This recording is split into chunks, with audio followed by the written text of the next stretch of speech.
ওই বান্দার পায়ের নিচের মাটিটা, জমিনটা আল্লাহর কাছে আবেদন করে, আল্লাহ আল্লাহ আমার একটু সুযোগ দাও, আমি একটা শুধু গড় দেবো, আমার নিচের মাটিটা উপরে উঠামু, উপরের মাটি নিচে নামামু, শুধু ওই লোকটা যেরকম বিছনায় এপাশ ওপাশ করে আমি আমার জমিনটাকে একটু এপাশ ওপাশ করবো, আমার নিচের মাটি তুলবো, উপরের মাটি নিচে নামাবো, আল্লাহ এরে নিয়া আমি শুধু একটা উল্টানি দিতে চাই, তুমি আমার অনুমতি দাও।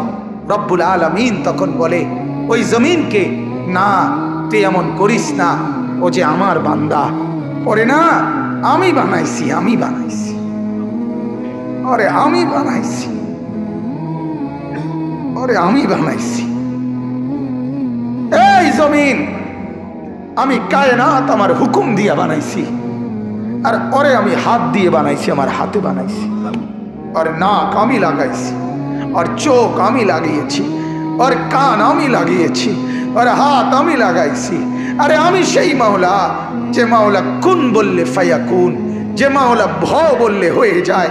আরে বানাইতে এভাবে করি নাই, 9 মাস পরে আর মায়ের পেটে রাইখা আমি নিজের হাতে ড্রয়িং করছি, নিজের হাতে। একবার নাক লাগাই 100 বার দেখছি, ঠিক মতো হয়েছিনি। একবার চোখ লাগাইয়া কুঠিবার দেখছি, ঠিক মতো হয়েছিনি। এইভাবে 9 মাস আমি তারে যত্ন করে সাজিয়ে, সুম্মা আনশানাহু খালকান আখার,